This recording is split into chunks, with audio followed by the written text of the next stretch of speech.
نشي بارکه منعقد شوه ده زتاست یو دو درې احادیث مبارکه اوروما د دې په فضیلت باندې او د دې په وعید باندې رونو.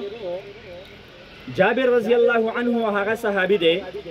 هغه فرمای نبی کریم صلی الله علیه وسلم فرمای ان علی الله عهدا لمن شرب المسکرات، وای هغه سړی چې نشه اور شیزونه سکي او نشي تماشې کوي او نشي او د نشو ولا شیزونه نشه اور شیزونه هغه سکین، وای الله جل جلاله د دې کسر عهد کړ دی، وعده ور سره کړ دا فیسقیه من تینة الخبال، چې په ده باندې به تینة الخبال سکي. صحابه کرام رضوان الله علیهم اجمعین هغه تپوس کوي، قالو یا رسول الله وما تینة الخبال، دا تینة الخبال څه شی دی؟ نبی علیہ السلام جواب کې فرمایي هغه کسو چې هغه نشه اور شیزونه استعمالوي نو دا تینة الخبال چې په ده باندې کم سکولی شي، وای دا غرق اهل النار،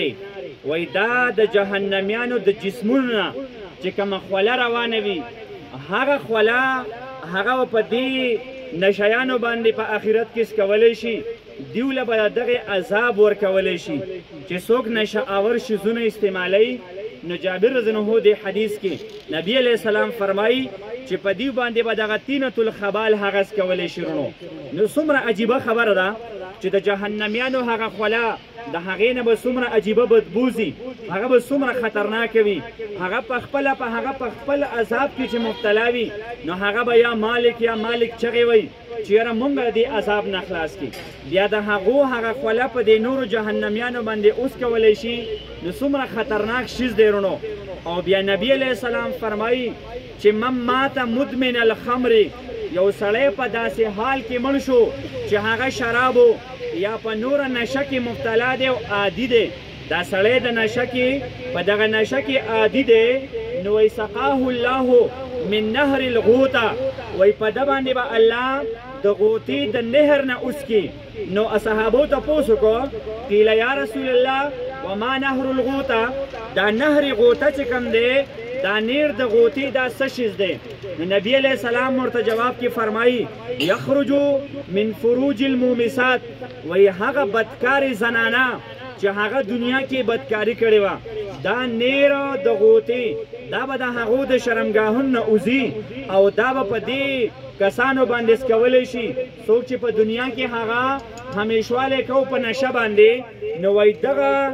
د زنانو دغه بدکاري زنانه د هغو د شرمګاهونو نه به دا نهرونه جاری شي او هغه نهرونه به په دیو باندې سکولی شي. حالانکې نبی علیہ السلام فرمایي یؤذي اهل النار،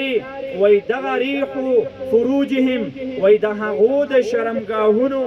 دا کم بدبو چې دا جهنم والو ته به د دغې نه هم تکلیف وي، یعنې د دغه بدکارو زنانه د هغو د شرمګاهونو دا بدبو دا خوشی بی چې کم دی وی دا به هم جهنمیان د تکلیف ورکوي، نو چې بیا د هغې د شرمګانه کم نهر جاری وي او هغه بیا په نشیانو باندې سکولی شي، نورونو څومره خطرناک عذاب دی. رونو بل حدیث درته سناومه، نبی علیہ السلام فرمایي من ترک الخمر، چا چې شراب پرېښودو وهو یقدر علیه،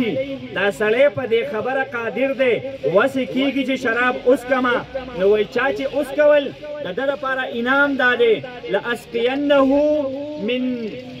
نبی علیہ السلام فرمایي فی حظیرة القدس، وایي د جنت